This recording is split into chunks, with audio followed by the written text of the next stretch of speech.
एक सबसे पहले आल्हा उदल करते हैं माई की पूजा। मैहर मंदिर को लेकर कई लोक कथाएं प्रचलित हैं। इसमें एक है मां शारदा के अनन्य भक्त आल्हा और उदल की। कहा जाता है कि आल्हा उदल को मां ने अमृतत्व का वरदान दिया था। मैहर मंदिर में हर रात को आल्हा और उदल नाम के दो चिरंजीवी दर्शन करने आते हैं, अर्थात माई की सबसे पहले पूजा आल्हा और उदल ही करते हैं। अभी भी मां का पहला श्रृंगार आल्हा ही करता है और जब ब्रह्म मुहूर्त में शारदा मंदिर के पट खोले जाते हैं तो पूजा की उई मिलती है। मंदिर के पुजारी बताते हैं, महोबा निवासी दो वीर योद्धा भाई आल्हा और उदल 800 वर्ष पूर्व हुआ करते थे। उन्होंने पृथ्वीराज चौहान के साथ युद्ध किया था और मोहम्मद गौरी को भी चुनौती दी थी। दक्षराज और देवल देवी के बड़े पुत्र आल्हा को पौराणिक परंपराओं में युधिष्ठिर का अवतार माना गया है, जिनका जन्म सामंती काल में हुआ था। सबसे पहले जंगलों के बीच मां शारदा देवी के मंदिर की खोज आल्हा ने की थी। आल्हा ने इस मंदिर में 12 वर्षों तक तपस्या कर देवी को प्रसन्न किया था। दो ग्वाले को सबसे पहले दिखी थी मां शारदा। एक कथा कुछ ऐसी है कि 200 वर्ष पहले महर में महाराज दुर्जन सिंह जूदेव राज्य करते थे। उन्हीं के राज्य का एक ग्वाला गाय चराने के लिए जंगल में आया करता था। इस घनघोर भयावह जंगल में दिन में भी रात जैसा अंधेरा छाया रहता था। एक दिन उसने देखा कि उन्हीं गायों के साथ एक सुनहरी गाय चल रही है। शाम होते ही वह अचानक लुप्त हो गई। दूसरे दिन जब वह इस पहाड़ी पर गाय लेकर आया तो फिर वही गाय इन गायों के साथ मिलकर घास चर रही थी। तब उसने निश्चय किया कि शाम को जब ये गाय वापस जाएगी, उसके पीछे पीछे जाऊंगा।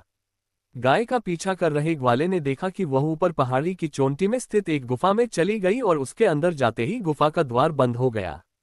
ग्वाला बेचारा गाय के इंतजार में गुफा के द्वार पर बैठ गया। उसे पता नहीं कि कितनी देर के बाद गुफा का द्वार खुला और एक बूढ़ी माँ के दर्शन हुए। तब ग्वाले ने उस बूढ़ी माता से कहा कि माए, मैं आपकी गाय को चराता हूँ, इसलिए मुझे पेट के वास्ते कुछ मिल जाए। बूढ़ी माता अंदर गई और लकड़ी के सूप में जौ के दाने उस ग्वाले को दिए। ग्वाले ने घर में जब उस जौ के दाने वाली गठरी खोली तो हीरे मोती चमक रहे थे। इसके बाद ग्वाले ने आप बीती महाराजा को सुनाए। राजा ने दूसरे दिन वहां जाने का ऐलान किया। रात में राजा को स्वप्न में ग्वाले द्वारा बताई बूढ़ी माता के दर्शन हुए और आभास हुआ कि आदि शक्ति मां शारदा है। 3 महर में गिरा था सती का हार, इसीलिए नाम पड़ा महर। महर की एक कहानी और है। माना जाता है कि दक्ष प्रजापति की पुत्री सती शिव से विवाह करना चाहती थी। उनकी यह इच्छा राजा दक्ष को मंजूर नहीं थी।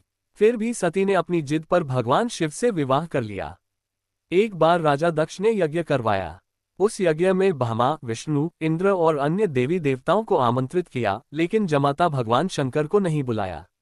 यज्ञ स्थल पर सती ने अपने पिता दक्ष से शंकर जी को आमंत्रित न करने का कारण पूछा। इस पर दक्ष प्रजापति ने भगवान शंकर को अपशब्द कहे।